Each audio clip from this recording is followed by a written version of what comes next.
It is very disturbing the resurgence of insurgency in the north and across all regions of this country. It is very clear that Mazin Namdi Kanu is no longer a threat to Nigeria, but Fulanis are, with the current mishaps and nefarious activities carried out, land grabbing and sacking of communities to reoccupy the ancestral homes of the indigenous people of Nigeria. Your take on this latest national catastrophe?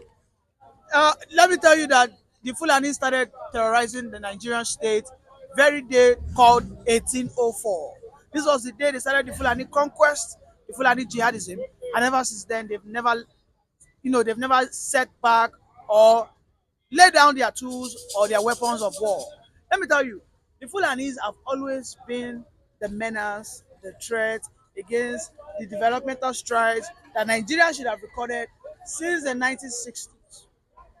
Are you aware that Nigeria would have gotten our independence even as early as 1950? It was the same northern Fulanis that said that no, that we are not ready for independence. That because the South are too educated, they are well ahead of us. Because as at then, the Igbos dominated, and then the Yorubas were also very involved in the civil service, in engineering, in education. Because as at then, we started recording professors in the West. We started recording lecturers in the East, but we do not have one single lecturer from the North. And the Fulanis, because of their own selfish interest, said that Nigeria should not gain independence, that the colonial masters must not give us independence until they now went back, our forefathers, who today I cannot call them heroes. They went back to have a negotiation with their, what's it called, Amadu Bello and Co. You know, the Sardauna, they went to have a negotiation and they told them that condition, that the only reason that that they will support Nigerian government to have independence is the Fulanis must always have an upper hand and it must be documented in the constitution. And that is how we had Sharia involved. That is how we now had that the northern region has about 19 states, while the south has less than how many? 15. The south together has less than 15. That is why in the House of Assembly, the North has the largest number because they have planned this, and it is since 1804 these are started. These are people that were not originally Nigerians. These peoples were invaders. We can see that today they've invaded the peace of the common Nigeria. They have stolen the peace of the Middle Belt. Now they are terrorizing us in the south, in the southeast. Some days ago they attacked Eyamufu. Some days ago they attacked in Ondo. Some days ago they even attacked in Auchi. Also they attack in Bokos in Plateau State. Everywhere seems to be an unrest. And when you ask that simple question, if you type it on your Google, who is the major cause of insecurity in Nigeria, it will show you Fulani herdsmen. Are they Uh, ordinary herdsmen or hiding under the disguise of herdsmen, but they are malicious, trained for the Let me tell you, same we purpose? can no longer categorize them as Fulani herdsmen because the United States, there's an agency of the United States that do the categorization of terrorism group. It has categorized the Fulani herders or bandits as the fourth, the fourth most deadliest terrorist group in the whole world. And yet we have a situation whereby a governor has come out to tell you and I that Fulanis are the one occupying the forest of the Nigerian territory to keep it safe. He was asked a question on the national TV. Bala Muhammad was asked a question that are you telling us that all the Fulanis in West Africa are Nigerians? He said the Fulanis are global citizens. That if a Fulani man comes in Nigeria, that how would you know that he's not in Nigeria? That they are welcome. That in fact they want the Fulanis to have the greatest success story by taking over the Nigerian states. That in their books of chronicles, that the best success story that they want to tell as a legacy was how the Fulani took over Nigeria. And let me tell you, this thing started in You mean 18. a sitting governor made this Yes. before the public? Let me tell you, he said that they have invited Fulanis to come. That this should be their citadel where they can sit So what this means is that when Fulanis are rejected in Ghana, how could they come Nigeria? This is your home. Uthman Danfodio, who is your, are you aware that Uthman Danfodio is the progenitor of Fulanis? Not only in Nigeria, progenitors of Fulanis. When he traveled all the way from Sudan down here, he dominated and he became an emperor. All right? The largest success or the largest victory that he ever had is in Nigeria. Uthman Danfodio. The largest victory Uthman Danfodio has, who is the fathers of Fulanis, is in Nigeria. And that is why to this very day, you can see that the Fulanis are sort of stepping over us. We have not been able to stop them even over 200 years. The Hausa people are gone. No more culture. You cannot find a Seriki in Kano. What you find in the north will be Emir, Emir, Emir, Emir. The Seriki are now ballers who are now confined to just maybe about 4 or 5 streets. And unfortunately, they are the original owners of Kano State, Sokoto, Zamfara, Katsina. What we are facing, that this threat that we are facing is a potential preoccupation of the Nigerian state.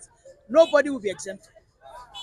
Whether you are Igbo man, whether you are a Yoruba person, the agenda is the preoccupation of all the bushes first. Bala Mohammed was asked, why should the Fulanis be occupying the bushes and the forest? He said that, but by the way, even the forest, if they are not there, nobody will be there. So why shouldn't they be there? Because they are utilizing it. He was asked, what do you mean you are utilizing the forest? Shouldn't you get an approval? He said that the Fulanis are global citizens. They don't need your permission. Who made them global citizens? And why should they encroach over the western, southern regions without any approval? They have an expanse of land, and they claim to have the highest landmark in Nigeria. So isn't that enough for them to occupy? I think that who made them a global citizen or the superior citizen of Nigeria, as the case is, has been well stated and will be well proven. That without the Fulanis, we would not have gotten our independence. I think that was the first story I shared with you. The British didn't give us independence until the Fulanis agreed. I think that is clear to you now that the British made them the superiors. The British called them into a room and told them, listen, I understand you guys are not educated. You are not as educated as the South. Is that not why we have the quota system? Is that not why we have the Federal Character Commission? Is that not why we have in the past whereby they said that the South is too educated, the South has occupied all the civil service? When Ahmadu Bello and Tafawa Balewa, when they started their northernization campaign, they said that all the Igbos must go back, that they cannot be occupying the civil service. And meanwhile, when the Igbos were in charge, when the Yorubas were in charge, Nigeria was extremely good. It was when we started injecting their incompetence into the system, everything became so corrupt.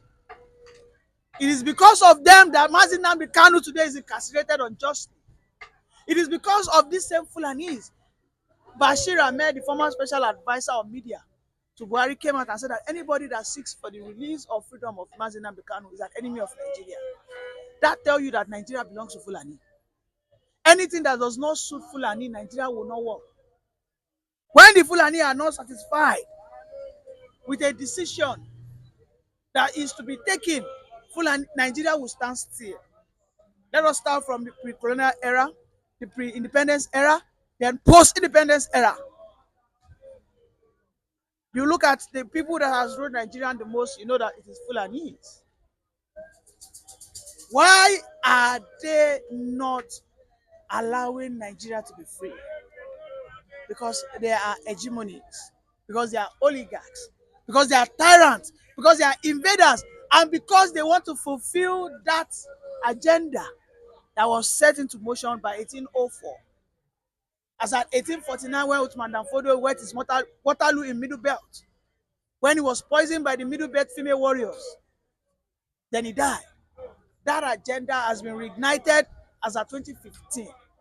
You can see that since 2015, the prominence, the influence of the Fulanis has been sparked. Honestly.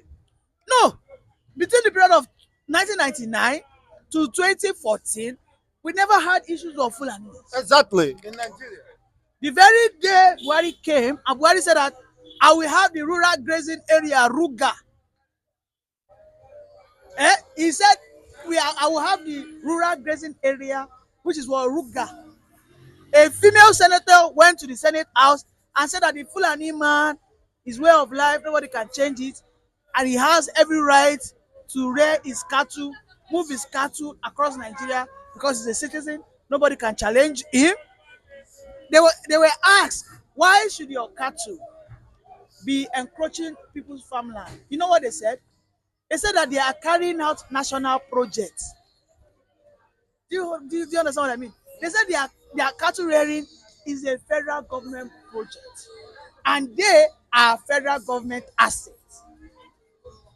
I mean, ask yourself, a Sunday Jackson, who was the one that got provoked by a elder in his farm in Plateau State? They encroached his farm. He challenged them. They wanted to buy him. He fought back, and the Fulani headsman lost his life in that battle.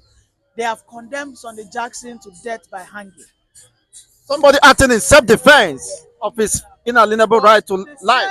the same judiciary will say that a Fulani bandit that was caught, let us what? Demilitarize him, let us rehabilitate him, let us reintegrate him, and maybe he can have an opportunity to become a governor. No wonder the likes of Bala and Mohammed are uttering such words from their mouth, that the Fulanis all across Africa should see Nigeria as their fatherland. Thank you very much.